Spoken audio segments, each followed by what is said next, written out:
मुंबई येथील गोरेगाव येथील नेस्को ग्राउंडवर झालेल्या म्युझिक कॉन्सर्ट दरम्यान 2 युवकांचा ड्रग्सच्या अतिसेवनामुळे मृत्यू झाला होता। यानंतर आयुष विकी साहित्य हा उल्हासनगर मधील आरोपी फरार झाला होता।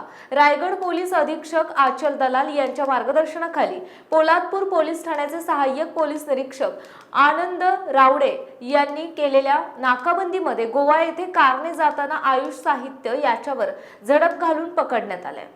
गोरेगाव येथील म्युझिक कॉन्सर्टच्या नावाखाली आयोजित रेव पार्टीमध्ये ड्रग्सचे अतिसेवन करणाऱ्या 2 तरुणांचा मृत्यू झाला होता। या प्रकरणी वनराई पोलीस ठाणे मुंबई शहर येथे भारतीय न्याय संहिता आणि NDPS कायद्याअंतर्गत गुन्हा दाखल करण्यात आला होता।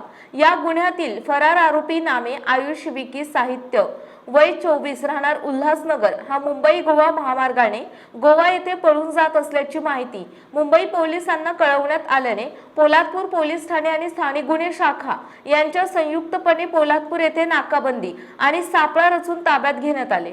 आयुष साहित्य याने एक्स्टसी या नावाचे अंमली पदार्थ सदर म्युझिक कॉन्सर्ट मध्ये वितरित केल्याचं निष्पन्न झालं। आयुष साहित्य या आरोपीस वनराई पोलीस ठाण्याच्या ताब्यात देण्यात आले। फरारी झालेल्या आयुष साहित्य या आरोपीस पकडण्याची कारवाई रायगड जिल्हा पोलीस अधीक्षक आंचल दलाल यांच्या मार्गदर्शनाखाली पोलादपूर पोलीस ठाण्याचे सहाय्यक पोलीस निरीक्षक आनंद गावडे आणि सहकारी यांच्याकडून करण्यात आले। महाराष्ट्र मीडियासाठी प्रतिनिधी शैलेश पालकर, पोलादपूर।